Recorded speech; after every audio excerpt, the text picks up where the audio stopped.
Think outside the box. I think that should be. Oh my god! Okay, Swerve on production. It's Think outside the box. Welcome, my name is Natalia Nicholson. I am here with Micah and we are the double act coming to you to talk about all things entrepreneurialism and really making your way from whether you're at the starter point of your journey, you're trying to grow, you're trying to scale, and all the obstacles you come across being an entrepreneur, especially in this digital age. We will be coming to you. What are we doing, Micah? Let's say week. When we feel like it. We'll trial the first month and we're going to go every single week. We'll see how we can simplify and break down digital business, because obviously we're seeing the collision and where it's matching. And me and Talia have been having some deep conversations, deep insightful conversations that we just knew we couldn't just leave to voice notes. We need to share it. So we literally have conversations via voice notes. Like I will literally wait for like the trains come in and the people are talking. I've got to drop the voice note, get on the tube, then I'll pick the conversation right back up again. So you're left with about 10 voice notes. But they flow. So we want to share our insights, our conversations, the things that we're learning. One thing I can say about both of us already is we love to take anything that's trending, new, and some things that are just future-proofed, because the amount of information that we're taking in daily, I'm sure maybe the average human doesn't apparently know, and sometimes we have a conversation and we're like, oh, everyone should know that. Yeah. But or you just don't care. Oh yeah. You're be that 1%. Be that 1%. And change stuff, guys. Yeah. And if you're not that 1%, at least be the 20%. Yeah, be the 20% of useful people. Well, remember that 80-20 rule. 80-20 rule. It always goes. So yeah, we're piloting this. We're going to see how it goes.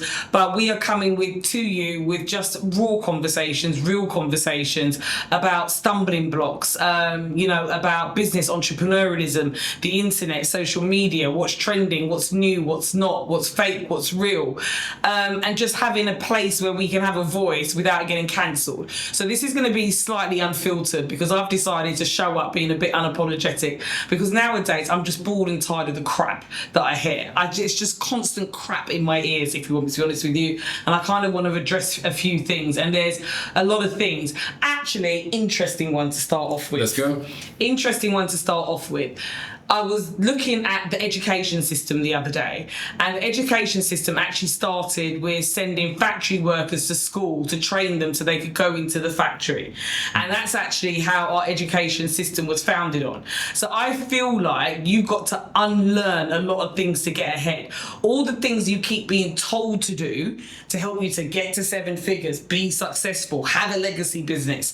I just feel like what we're fundamentally taught, whether it's in the educational system, private training, even a lot of the forums that we turn up on, some of the channels provide these forums, LinkedIn, not mention anyone in particular, but there's an institutional structure of how we're taught. There's actually just taught to hold us back. So, you've got to figure out how to unlearn things.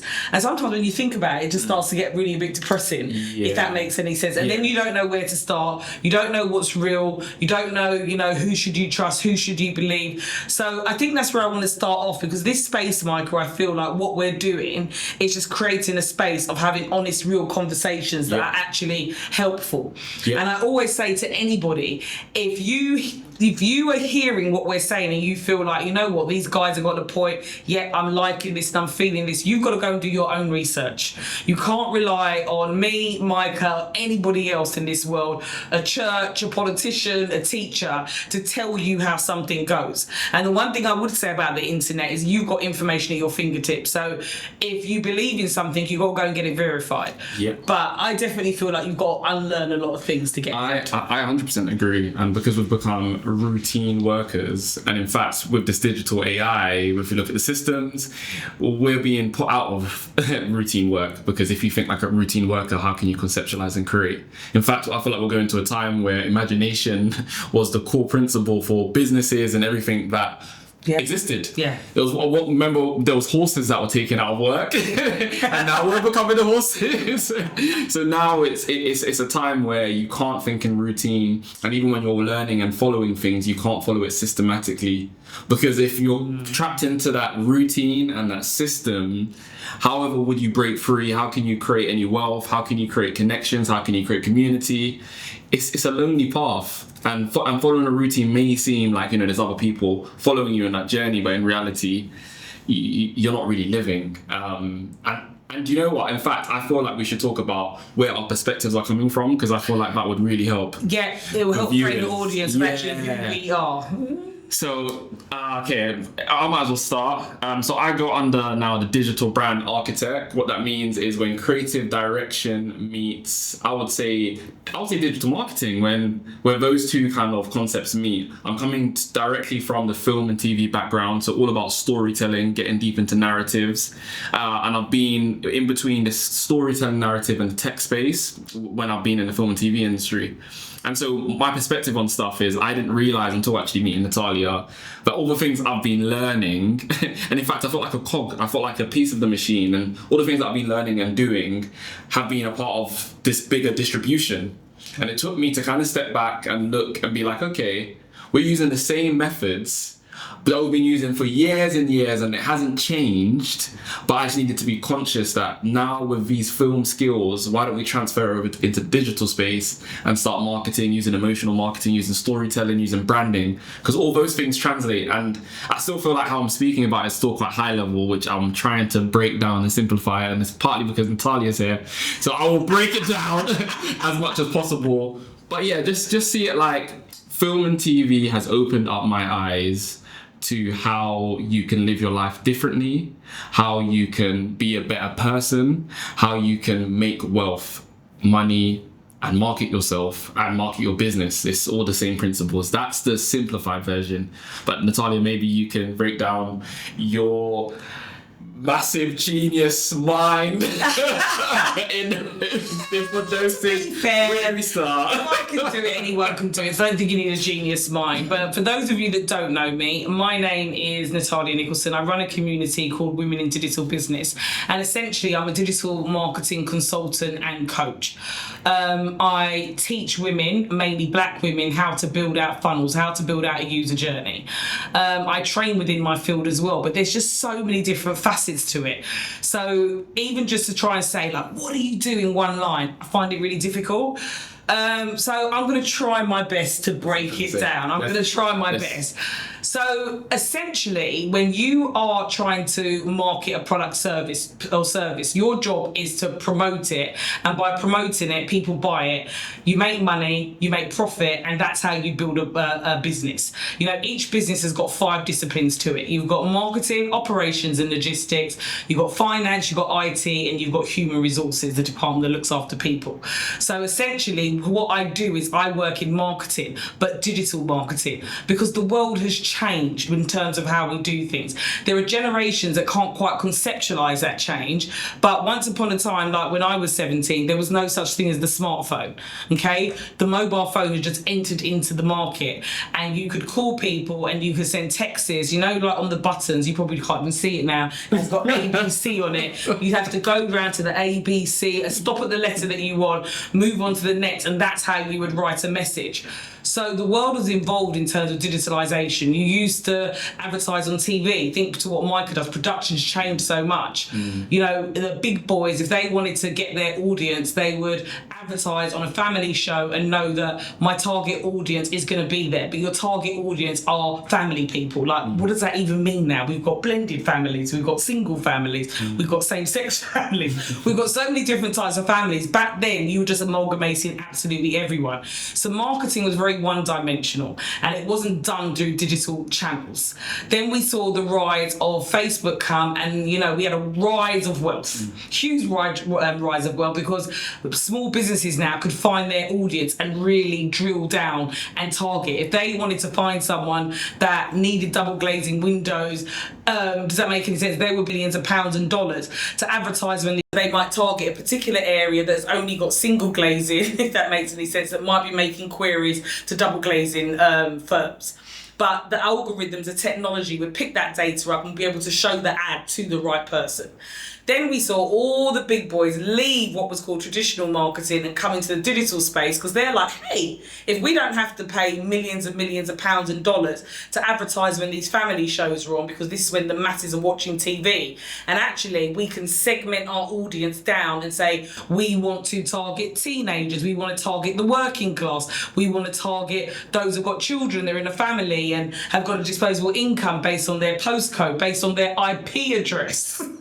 Okay, why would you want to then just advertise to the masses? So the big boys all came over to social media platforms and search engines like your Googles to do their advertising, because they could now find their customers down to a T, which means they pushed the price of advertising up and it pushed that new wave of wealth out. So you might be wondering where I'm going with this story. I'm trying to get you to understand what I do in terms of digital marketing. So essentially what I do is I teach people, okay, once you've got that brand, what are you going to do to make people aware of you? After making people aware of you, how are you going to engage with them? How are you then going to get their details and create leads and create an email list or a phone list? How are you then going to convert? How do you get them so excited that you can take them up an ascension ladder and sell them loads of other products? How do you then get them to advocate you? How do you get them to become your brand ambassador so you can create content that feeds back down into social media?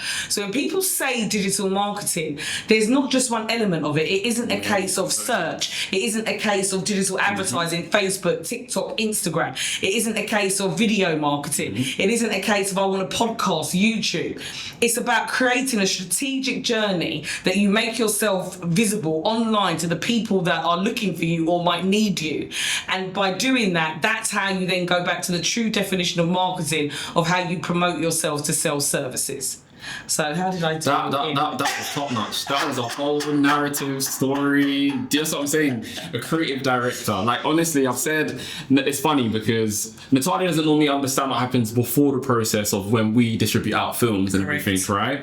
And whenever we're creating things, there's quite a lot of things that happen. Of course, we've still got the marketing distribution chain that will say, listen, we need ad creatives and we need different people to create stuff. And we would be one of that small sector, you know, to create this one finite piece, and would need a director that specializes in telling this narrative effectively to be able to sway and move people emotionally for them to buy. Whereas the marketing heads would be more like, we just need this call to action to work. Whereas we think about how we connect and move humans. That's what films, that's what movies, that's what commercials are all about. So if you even remember a lot of the Hong Kong commercials, they move and they stay in your memory because they're so unique. So what they do is that they even use certain colors, they cut certain things in edits that you don't even sometimes notice, but that quick flash is a memory part that connects with your mind in a psychological way, but then creatively they've gotten you in a way that you don't even realize that you're thinking about Ritz. Like right now I'm talking about Ritz because I see it right in front of me, but or you're talking about Coca-Cola's kept the same messaging, but all the adverts are so different, and that's because of the creatives that they've got, you know, leading and moving in the production end. But usually from my part, I'll then pass this on, you know, to, let's say, Natalia in this sense, you know, and then she would distribute it how it should be effectively and optimize and change how this asset works, because you can't have content without marketing. Because if you just have the content, and content obviously means you can have copy, there's so much components and elements, and I don't want to get too much into it. You can't have content without marketing. You can't have marketing without content. You can't have production without it. For me, what I do is all about one whole journey. So when Micah and I met, it was just kind of a no-brainer that we kind of wanted to start getting what we do out cohesively together to get people to understand like how you're really going to be able to level up and get your business visible. It's interesting what you said about what films and what TV does. It goes into your Google. If you think about the things that you'll remember, the emotional things that you'll remember, we spend, I think we have 40 to 60,000 thoughts a day. We spend 90% of that time actually thinking about the past.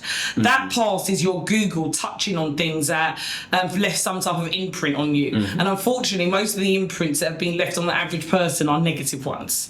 But they are done by what people watch and what is produced release and production. Exactly. But actually what I realise as well is what I do is the operating system. So think about Microsoft, just like when you turn the computer on, it's got an operating system. Like when you go into that system, how you see that first homepage, you know, what you pin on the taskbar, how you find the menu, how you'll then go into a program, the navigation, how familiar you'll be with it, how you'll know where to go. That is essentially what a customer journey and a funnel is, and that's what I do for a living.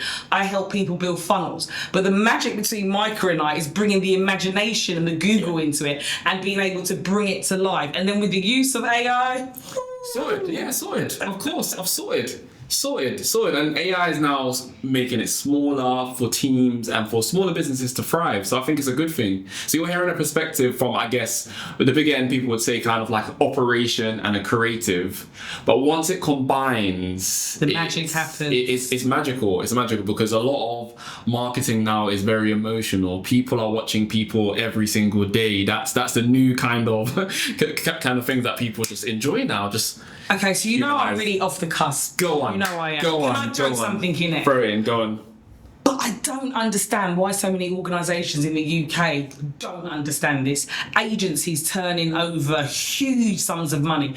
Big corporations. I don't know where to start, Micah. Marketing departments that are full of people that don't reflect the end user and who they're trying to attract when they're meant to be connecting with them through content. And especially in this day and age where video is getting bigger and bigger, people don't want to read and people want to see that imagination of their screen play out on their smartphone or whatever device. I don't get how the poor skill set in these big, huge, massive companies, because they don't understand the operating system, they don't have a full understanding of what we're talking about. It's almost like when I go in and I consult in these bigger organisations, I can clearly see what needs to be done. But that CEO, that head of, or whoever it is that would have got me on board to report into, still wants to do things in their own way and just don't understand what we're saying. We're in 2025. But this is the thing. You've got to wind it back, because when we said at the start of our conversation is we've got routine workers. If you're then inputting change, that change could potentially be that person's job lost at the same time. And then guess what then? That gets me really excited. Then that now makes me want to strangle entrepreneurs. Because I keep hearing it's hard. Yo, I'm 47. You don't know what hard is. There was no Canva, there was no Wix, there was no website builders, there was no cloud, there wasn't no social media platforms. Do you know how much it would have cost you to buy a video camera? You know, the entry to market for me has been lower than it's ever been. So if you can understand what we're saying and you've got a business and you're an entrepreneur, you've really got to start thinking outside the box, because you've got a huge opportunity. If you're going to keep listening to these old dinosaurs and just this old institutional way of doing things, you're just always going to be chasing your own tail, following instructions that don't actually work, when you are your own answer. You're your own answer. And even going back to founders and entrepreneurs, what we don't do enough is we don't validate our ideas. And when we're validating it, we're validating out to a mass market, and sometimes even to people that aren't ready for that product. We're not. So it's like one movement that I feel like entrepreneurs need to learn, and it's from a pride and ego place, but to collaborate and connect. Like, this is an example.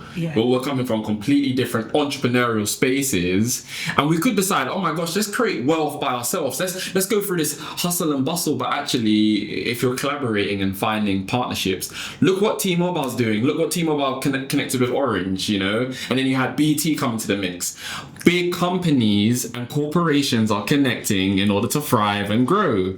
So why are we not doing that as entrepreneurs? And we know as we are the wealth creators, but yet still we decide to be that small 1% that could just about make $1 million. And when we do make the $1 million, our costs are ridiculous, because again, there's no collaboration. Then we need procurement. We don't have any outside views. If you look at the cycles, because it doesn't matter where you are in your entrepreneurial journey, if you're at the beginning or you're towards the end, where we already know it never ends.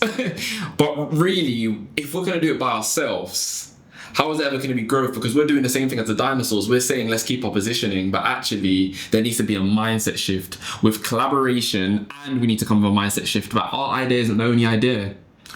Yeah, and as you know, obviously I work with primarily women. I primarily work with black women. You know, I'm very, very connected to our community. My very first business actually went bankrupt was a multicultural bookstore selling A to Z books, because I really felt like, you know what, if our community could just understand that for hundreds and hundreds of years, over 400 years, for any group of people or think tanks to put the amount of effort they put into our race to keep us down, that has to mean that there's something pretty damn special about us. Yeah. Oh, there's some superpower of us coming together.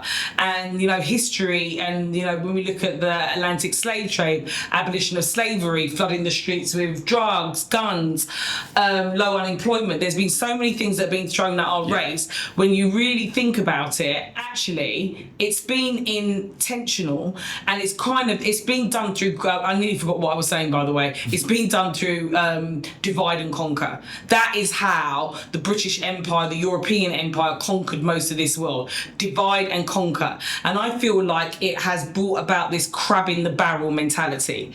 So when I'm working with a lot of black female entrepreneurs, I don't think they advertise, if you really want me to be honest with you, how much of us do come together and collaborate. On social media, they tend to focus like we don't get on, there's, you know, it's hate, we don't like working with other women. And as much as that happens, no one reports about the great collaborations that have been made.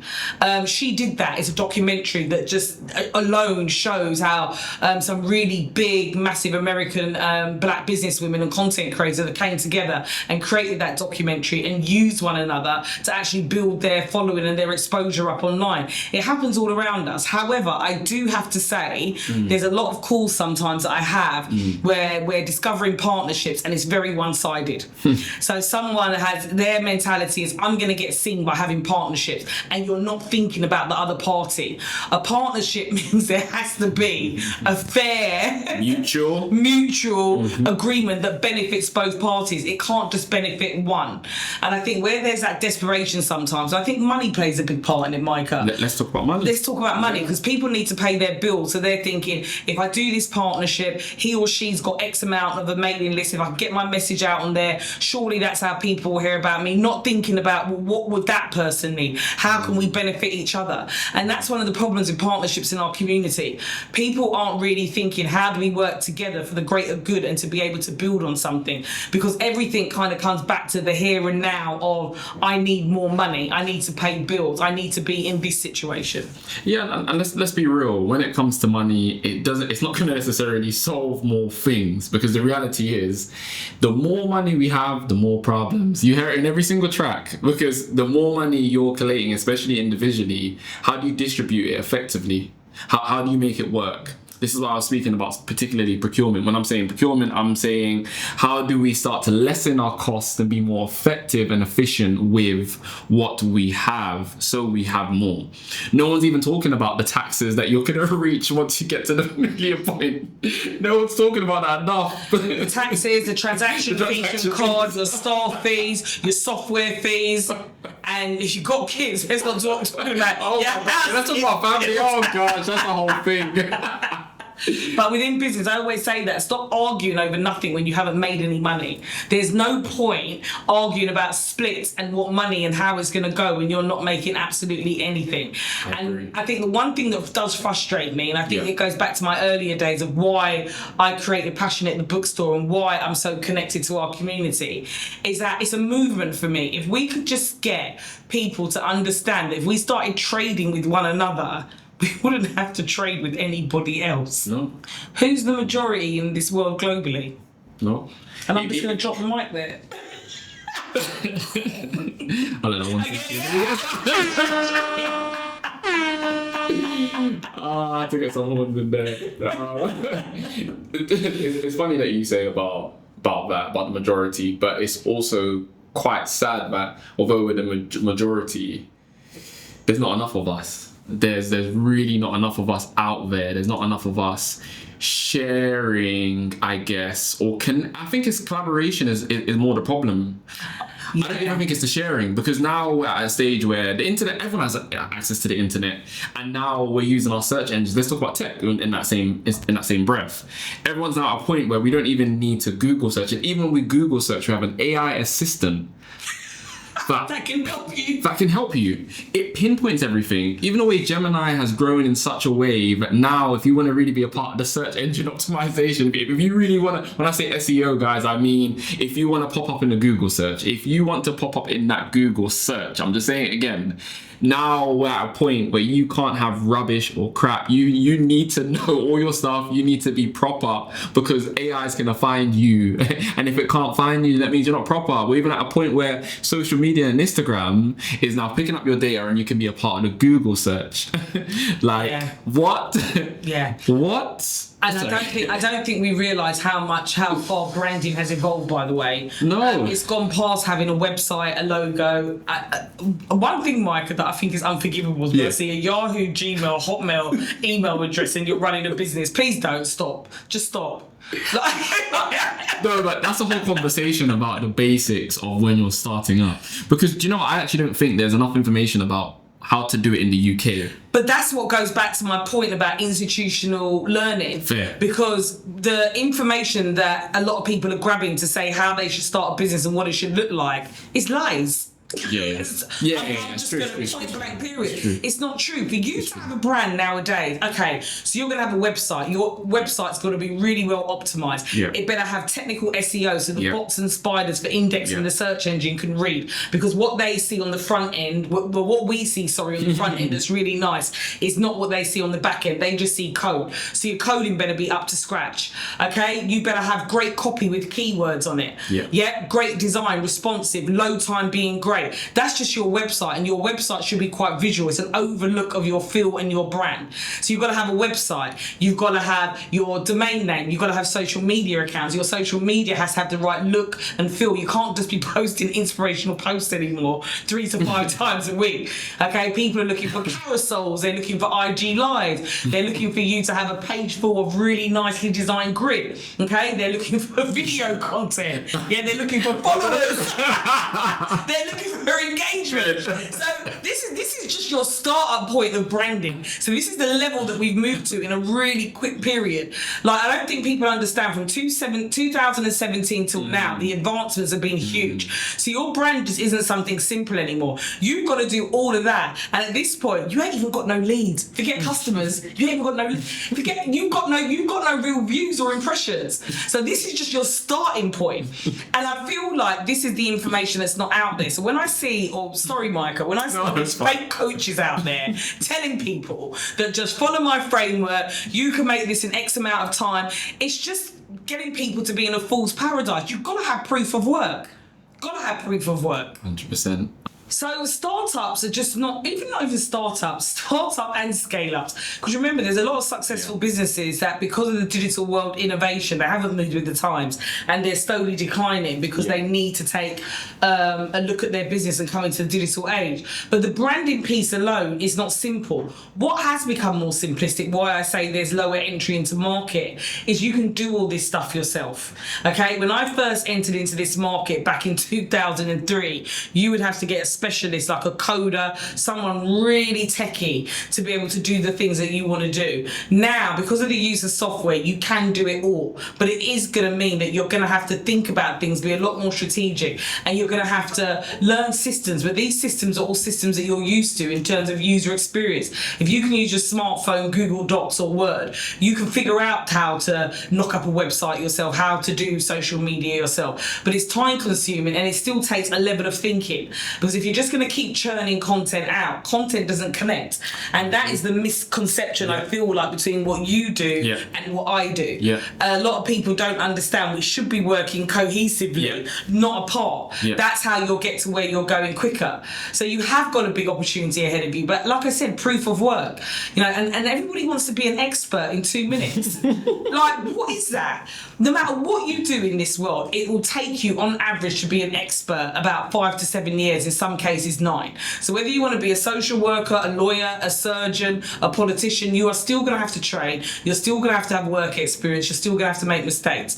AI cannot replace that, okay? Point blank period. So stop looking for these quick schemes of how am I going to get out of there. So a lot of what I do, and it's actually how we met, it's that KPI piece. Yeah. Understand, like, what are my objectives today? What do I need to do to get to a point that I can just breathe and be able to think more strategically, like what we're speaking about, and have a plan just to get to that point. Yeah. Trying to go from zero to hero, you are wishing on a star, and it's just not going to happen. And you can fake your way to it to a point. You can fake your way into being confident. You can fake your way into putting yourself out there and speaking. You can't fake your way into building a funnel or producing a short film or producing adverts. No, it doesn't work. It doesn't work. So there's some expressions that, you know, be careful with words. In fact, like, I think with what you're saying, there's some really good tips and actions that I think everyone can take. Being an employer and being an entrepreneur, actually. So when you touched upon and being an employer, you said about planning goals and personal brand. Mm-hmm. I just wanted you to kind of give us it in an actionable step, and then say the same thing for how it would work for an entrepreneur, because I believe the principles are similar. But the only difference is with entrepreneurs, there's more actions to take. Yeah, after a certain point.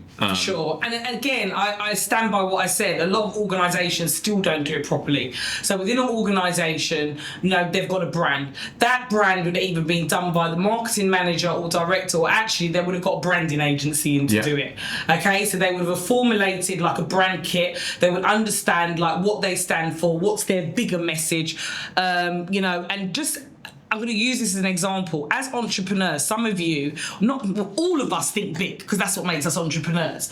But what happens is, some of you, when you're starting out, you want to create that big picture of that final destination first. Amazon started doing what? Selling books. Amazon made its fortune and asserted itself in the marketplace just selling books. Uber asserted itself offering a taxi service that you could call from your phone from New York City. Okay, and then it started to offer other locations, then other services. So if you look at businesses that have made it, Coca-Cola just started with the one drink. They own thousands of drinks, actually. They've just got different brands sitting in front of them. So your brand is probably going to be created by a brand agency in the organisation, or maybe the marketing team. After they've created a brand, they've now got to make people aware of them. That's when they've got a social media team, they've got a marketing manager, and they've got whatever speciality channel they're using for awareness. So awareness is you pushing traffic to what you do. So most organisations are going to use paid traffic, which means they're probably going to run ads on Meta, LinkedIn, or they're going to run search ads where people are looking for you. Okay? After that, just before you go after that, there was a part that I wanted to talk about in between those two sections. So you spoke about offer creation, where you was like building, and how Coca-Cola could have multiple products later on, but it was first having that offer that they knew was going to work really in the market. And then I was going to say, in between that, along with offer creation, when you're creating that service or that thing that you're going to give out, whether it's a service, whether it's a product, whether it's this item, I feel like there needs to be in the midst of target audience. That comes to my heart. I was kind of probably doing it at high level, but Micah's totally right. So what happens is, within your brand, you know what you're offering to the marketplace, but it's the bigger picture, it's the big overall picture. When you start making people aware of you, just like I said, Amazon, Coca-Cola, they started with one product. Yeah. So you will have a campaign and a strategy per product, per customer segment. Yeah. Because if you've got a product, your product isn't for everyone. My customer segment, how would you define that? So let's take Coca-Cola. All right, cool. Coca-Cola has got a really big target audience. One could argue it's anybody that likes fizzy drinks. True? Well, it depends what ingredients they've got in that, because I've heard that they've got substance that weren't legal at one point. And now it's just gone to sugar that's not very good for you. But effectively, Coca-Cola, the drink, targets anybody that likes it and likes fizzy drinks. Yeah. Think about the segments of Coca-Cola. You have got Coca-Cola Zero. Maybe you're someone that likes fizzy drinks, but you don't want all the sugar in it. You've got Diet Coke. Maybe you're someone that doesn't want all the sugar in it, but you don't want the fake sugar that Coca-Cola Zero has got. You've got the normal Coke. You just want to enjoy that original taste of what it was made of that we just spoke about. Okay, then you've got people that really are hot against sustainability. So they don't want a can bottle, they want a glass bottle because that's better for recycling. Okay, then you've got people that might want to use it in their restaurant trade because they're business to business trade and they want to make profit by selling it on. Do you see where I'm going? Yeah. You could throw any brand at me, and I will show you what their overall target audience is. So many entrepreneurs are like, yeah, but I'm targeting everybody. You're not targeting everybody in the beginning. All right, then I've got to ask you a question about that then, right? And let's go back to offer. Yeah, because you've gone from a product, right, which people can quantify, they see that physically. But what if we were talking about our services? Because as you said, people feel like they serve everyone, but then how do you quantify that same Coca-Cola bottle when we're talking about a service? So I'll have to use do the that. same Go on. We use Uber. So some of us might want an economy Uber. Some of us have got a big family and want an extra large Uber. Some of us need our Uber just to pick something up and bring it back to us. So we need Uber Eats. It's the same thing. Uber is a service, but that service is there for different customer segments. Okay, there's people like me that I drive. I don't use Uber all the time. So you're going to have to offer me some discounts. I'm never going to call it or want to pay that surcharge because I'm a driver. And don't think their algorithms aren't set. Okay, so in services, it's the exact same thing. Service providers create different packages. The SaaS marketplace is brilliant for this. Software sold as services. Like if you go into Canva, you've got a free version, you've got a paid version, then you've got a pro. It's a service, but it identifies that every customer segment might need a different type of service. So therefore, it's come up with different types of packages. So whether it's a product or a service, it works. And actually, when we're looking at branding, you have got an overall brand message. And another mistake entrepreneurs make is taking what that messaging is, which is that high-end goal again, that overall objective. But remember, this is just your brand. This is like people's first impression when they encounter you. So all of your segments kind of get a general feel of what you're doing. So what you offer at your brand can't be what you offer in your strategy. And this has to be the number one area where entrepreneurs fall down. They don't have a good enough offer. Your offer is so generic that you are targeting everybody and then you're targeting no one. So I'd love to test you on that. So what would be for an example of a really good offer that you've seen, right? A really good offer that you've seen, and I guess it was targeted well, and maybe their other offers were okay. Do you have any that come to mind? So an example of an offer that you were like, yeah, do you know what? This is... Yeah, and okay. I'm going to give you one. And this episode is off the cusp, by the way. There's nothing rehearsed about it. I'm going to give you one that plugs into what you do. Let's go. And the power of if we did something together, what could happen. Okay. So... Okay, I'm not a subscription person. I don't do subscriptions. I'm a marketeer, so I see people coming a mile off trying to rip me off. Get me into their funnel. I see it, it's what I do. So anyways, I'm watching this video one time. It's a woman, she's sat in the bath, she's got the bubbles up to her neck, she's got a glass of red wine, and she just looks exhausted. And in the back, the camera then goes to a shot of, must be downstairs in her lounge, where there's 3 kids running around screaming. Instantly, I relate. Why do I relate? Because I've got 3 kids and they generally sometimes can just irritate me, especially when I've had a really long day. I do love them, I'm not mean. So I relate to the glass of wine on the side, because that's me. You know, what time is it? Can I have my glass of wine for the evening yet? Then all of a sudden it goes down to her in her really nice kitchen in her house. There's a parcel on the side. And you know, as we all do, women, you might go and think, you know what, let me go and open up the mail. So she opens it and it's this printed, beautifully designed book. And it's got all of her Instagram posts as she's flicking through printed into a book. Okay, and then the look on her face just really changes. You know, her husband comes in, gives her a kiss. She's looking at the book and she's stroking the pictures. And, you know, she says, you know, we're just so grateful to have what we have. I've got a great career, I've got great kids. Just 2 minutes ago, you was in the bath looking like you wanted to strangle these kids. And that's what I call the before and the after. But do you see how that's something that I thought, and it did make me think to myself, actually, that'd be a really nice thing with the children, where I cover things on Instagram for them to be able to give away or hold as memories, because we often just keep things in our phone. Do you see how they got me, Micah? But they did it with what you do. Yeah, you need to send me this advert. I need to get a clip. It's a popular thing. So there's a couple companies that do it. It was an American advert. There's a couple companies that do it where they'll take everything off your social media. That way, if you delete posts but that's not what they sold in the ad. Yeah. Yeah, that's the point. They just and it's called in marketing before or after. Where are you going to take your customer in terms of where they are before they met you, and if they've got a problem, like what does life look like when they don't have that problem, which is your solution. But you can't make it cheesy. And the problem with all these swipe files and templates that you want to buy make it feel cheesy and really not authentic. Yeah, this is so interesting though, because as you're saying, there's just one particular offer.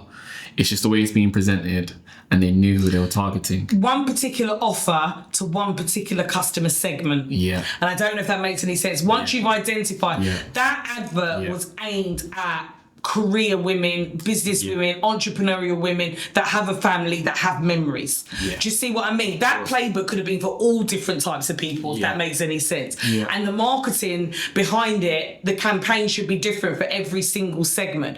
So you can have one product and one service, but you can package it differently for every single one of your segments and build a marketing. And then when you plug that into the storytelling and the production, and you can bring that to life, you can go from your front room, bedroom, or wherever you are now, minus figure, into seven figures and wealth. But it's about working strategically, and really, that is what we do. Yeah. I feel like that gives us that gives someone an introduction of how we actually work from a method point of view as well. Because if you think about it, as you said, you would have that amazing offer that's made for you. Wow, like this is the one. Then, even if we was to simplify it, you choose your best person that this is for, as you said about memories.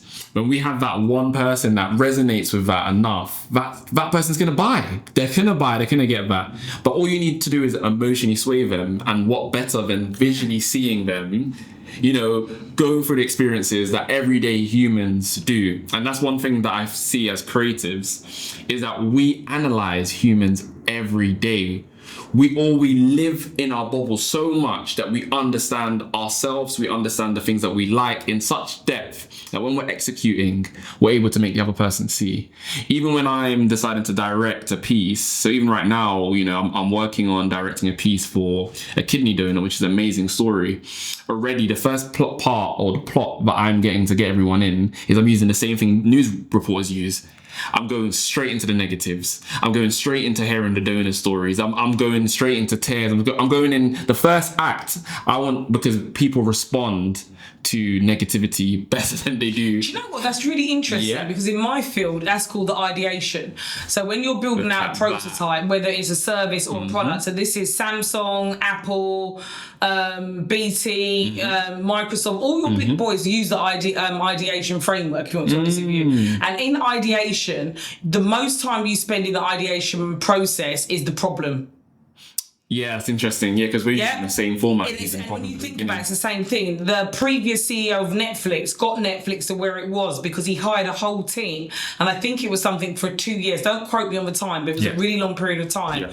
All they did was look at what's the problems, what is it that the user doesn't like, what do they need, what are they not happy with, and it didn't matter how small it was, and that's how they tweaked it and got it to where it is now. So it's interesting that you say that, actually, because I don't think it's just the production. No. That looking at the problem is key, because for someone to buy from you and have urgency, so they haven't got urgency, you're not going to sell, by the way. If you give people too much time, the problem is the motivation, though. The problem is the motivation. The thing is, when you think about, if you were to reward someone with happiness versus you telling them this hurts, what are they going to move for more? When something hurts, more, yeah, you're gonna move. And that's why, as you said about the process, it's the same thing that we do in stories. We have to have a problem, we have to have a villain, and it's the same thing that you mentioned most of the time. The villain could be the system. The villain, you have to have a problem, and once you're working with that problem, there's a solution. And it's how you get from A to Z. And you're selling, and that's what you're selling. And that's you're what I'm not selling. actually selling your service or your product at all. No. So how you sell it, you've got to start thinking really strategically, and you've got to start looking at things from the viewpoint of your customer segment, not your own viewpoint. As entrepreneurs, especially if you're your own target audience, we think about things very one-dimensional from our own viewpoint, thinking that everybody must think like that. I'm so anti that, that one irritates me. So, do you know what? When people say they're their own target audience, I don't believe that's true. Because that means you're not evolving. How can you be your own target audience? It's something that frustrates me, and I'll try and say it in a really nice way. Stop. I feel like, okay, cool. There's some people that need to think backwards in order to understand the treatment and experience that they've had at that time or that present time when that problem existed. But I don't believe anyone that is their own target audience, especially if you're an entrepreneur. And if you are, then you're a problem.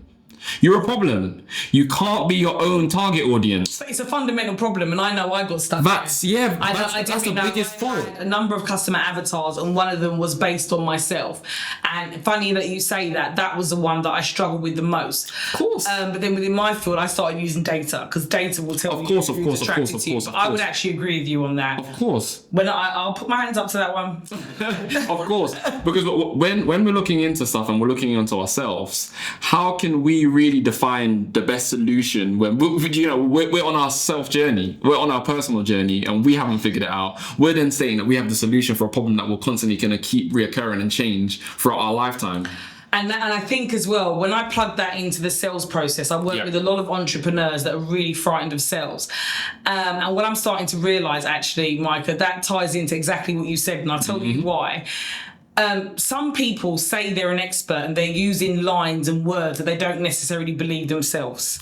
So if you don't believe something yourself, you're going to find it really difficult to authentically sell someone something and know within your gut, your being, your fingernails, your toe tip, your toenails, that something works. You've got to be able to believe it, and then you're going to speak from a place of real passion. But if you are putting together content and you're putting together claims that you don't 100% believe in, you are not actually going to be able to sell. So it's fine if you want to position yourself as an expert, but actually, Micah, you're right. If you're going to say you are your target audience, that has to be incorrect. Because if you're going to place yourself as an expert, it means that all the people that you're helping shouldn't be at your level. No. So I do feel like sometimes there's a lot of coaches or consultants that are saying they can help X, Y, and Z, haven't done it yet, they're not there. No. Where actually, if they were just vulnerable and say, this is my journey to this point, and I can help all the other people that could get to this point, they would just take so much more out of their marketplace. I agree, and this is where I believe mentoring makes sense. Yes. Because mentoring, in theory, you wouldn't want to get a mentor that's super far off. No, get a coach or consultant, because then they can overlook what you're doing and then tell you best actions, right? Because if you're seeing it like this as chess, a mentor is the one that's moving alongside on the chessboard.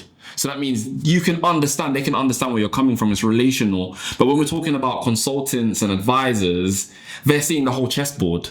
So you having that conversation and expecting them to mentor you is silly. It's silly. You're expecting, coaches and consultants to mentor you, although they do not see from your perspective necessarily. They see from a different point of view, which you still need. So that's why I wanted to highlight with what you're saying about decide who is who in your space. Even when you're building your business, one thing I didn't learn is certain people are good at lifestyle coaching. You might as well call them mentors if that's the kind of life you want to live and you're living it. Call them mentors. But there's some people that are more on performance-based businesses that want you to grow and amplify, and they can see it in a totally different pitch and view. And in fact, that's the person that you want if you want to grow. So it's something to think about actually when you're choosing a mentor, a consultant, a coach, because I think we start to get that mixed up and wrong what we actually need. It's the same thing with the target audience. Yeah. We think we're the target audience, but actually if you had a consultant look at your scenario and situation, you probably wouldn't see the perspective the same way. And it's so funny, Micah, a big aha moment. I hope you're getting from these conversations, what you're starting to see is that if you're stuck in your business, it isn't one particular thing. I just keep meeting so many entrepreneurs that think they know the answer to why they're stuck. And because I've seen it and I've lived it, I do get really frustrated by it, but I can't try to explain something to someone that they can't even see themselves. You don't just need one thing, you need a multiple of things. So even when I speak to people and they're like, oh, I've got a coach already that I'm working with, that one annoys me. And then they tell me that it's a business coach, that their business is to sell business coaching services to you. That's their business. So they don't actually have a business running a business, which is crazy to me, because how could then you coach someone of what they would need in their business? So some people end up thinking, oh, I need a webinar, let me run out and go and get a podcast. Oh, I need a business coach, I need to work on the offering. And they end up following all these frameworks. Your job to make your business successful is all the elements that we're talking about today, they're cogs in a system. And you have to fit them together and get them working so the water literally can flow through it.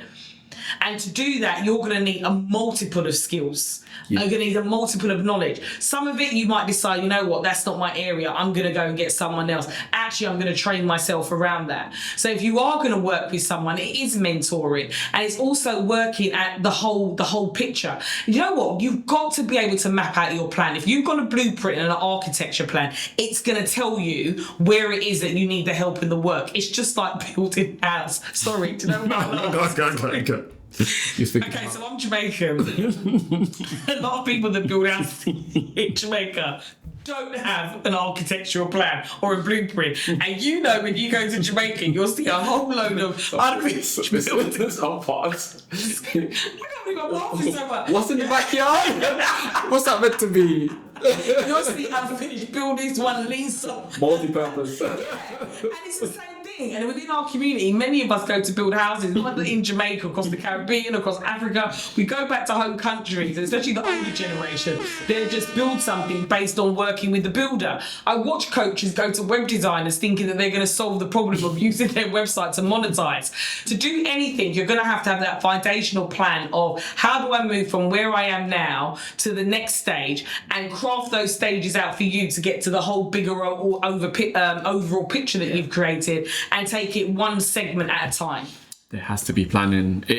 That's the fundamental for everything and anything. And I don't think it matters what it is. It doesn't matter if it's personal branding. Even directors, when we're creating something, we create our treatment. That's our plan. You know, is what's the edit style going to be like? What's the videos going to be like? What lighting? What color? What grade? What feeling? Yeah. Everything is planned. And I think messaging, Michael, confuses people. I really do. Because when you say plan, as an entrepreneur, we're quite chaotic generally. Yeah. Not all of us, but it depends on what type of entrepreneur you are. So I think the word planning is like, no, you just got to get to it. You just got to jump in. So I think it's the messaging behind planning for me that I think there's a big misconception with people. You've got to have a map. So I probably prefer to use the word map, because when you say plan, I think of a dry old business plan. Sorry to say it. I'm not saying that you shouldn't get a business plan done, but you've got to realise who taught us the structure of a business plan.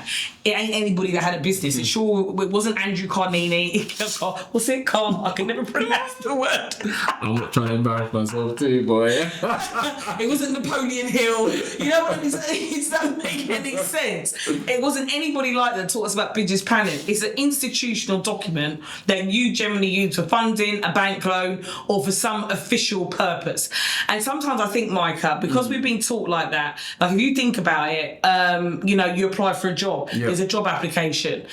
Even now, you have your CV. There's a process that you follow. You want a credit card, you've got to submit an application. So I think the whole business plan, again, is built on that mentality that we need to unlearn, that you can just write an application and bingo, it's going to happen. And I think that's how we think about business. We think, you've got a document, you've got a plan, let me apply it, and then you get a ticker, you get accepted, you get the right answer, you go to 7 figures. A lot of it is psychological. That's not how it works. Your map is for you, and only you can craft that map out. Well, even in line with you being able to craft the map, what I think you need to start thinking about when we're talking about crafting this map is working backwards, not forward. Yeah. In order to craft this map, and that's what makes planning for entrepreneurs I don't think it matters who it is, whatever you're doing. When it comes to planning, going backwards when you don't have a full picture is the hardest thing, because part of that relies on faith and part of it relies on knowledge to get out from other people. How can you go backwards from a picture that you can't fully see? And this is where we're talking about being methodical. Preach it, brother. And that is using the mind. Shakespeare said, whatever on the screen of the mind is about what's about to happen. You've got to have it on. If you haven't really got that vision or you don't have that deep belief, that's a problem within itself. So you're so right. Mindset. So can you see the cogs again? There's so many different parts. So you've got to... I like that one. You've got to be able to really come up with a blueprint. And your plan will change. Yeah. Data's going to help you refine it. It's never going to be perfect, but if you don't plan, you plan to fail. So your map needs to start, and on your journey you're going to learn things, you're going to grow, and actually your map is going to change direction. But because you've got that guide there, and especially when you start bringing nurturing into it and emotion in it and human connection, I promise you it just gets better and better and better. My biggest pivotal moment in business is strategy. I really did used to have that attitude of, but I do good, I'm a good person, good things are going to happen to me, I've just got to keep trying and working hard. And it wasn't until I really started thinking, like who, what, where, when, and I really started to get real drilling down and getting real psychological. That's when things really started to change. I would say strategy was the missing key piece for me. Well, to be honest, if you're the other side, I'll play devil advocate. If you're someone like me, okay, I'll plan for days on and consistently plan and keep planning and saying, okay, but what if the car comes down, the car might come down the road today, so actually let me try and take a different bus route. And then actually, no, sorry, Micah, let me go back forward. Actually, if I decided to do this big thing, then it might change my name here. Oh, who's crazy Mike? Sorry, no, who's Micah? Digital. I will go in. So now, if you're someone that gets what's it called? Analyst paralysis. What do they call it again? Oh, I always hear it. Yeah, what's the word? You just get paralyzed. Yeah, you get paralyzed by planning. I feel like it's actually taking the step off that gas, not for necessarily planning, but starting to think more emotionally and sticking with that one thing. Okay, so I'm about to annoy you now. All right, cool. I think for me, well, go on. Actually, go on. Let's go for it. Small objectives. Okay. I hear what you're saying. But technically, if you're somebody that already thinks within the reality of things, because I understand what you're saying, for normally people that are quite creative with their thoughts, I can go the other way, but I'm saying if you're naturally built to think more logistically, I see. Follow the emotion and then turn that into logistics, then going logistics into emotion. I believe everybody should embrace... I believe everybody should embrace their natural being. I don't think you should force yourself to try and be anything different other than what you are. Number one, I've got to make that clear because we are all different. Yeah. I would say you're going to have to learn how to pivot. That part of you is always going to be there. So you're going to have to learn that when things happen, how do I change? How do I pivot that? Yeah. When I have those big aha moments, how do I implement that into all the craziness that's going around in my head? And once you do that, you'll start just breaking elements off. It's like, I don't need that. I don't need that. So it's almost like you're walking and like you're just like, you're just shedding. Sorry, no, like superheroes. You like the Terminator, the pieces of metal that just click, and they're just flying off. I think you've got to learn how to pivot. With planning comes change. With change comes progress. So your plan is never going to take you to that place where, you know what, my plan is what's going to get me there. Your plan will make you feel confident in what you're doing, but along your journey, there are going to be a lot of variables. I call them pest factors, by the way. Political, economical, social, and technological. Okay? Oh, so specific. Wow.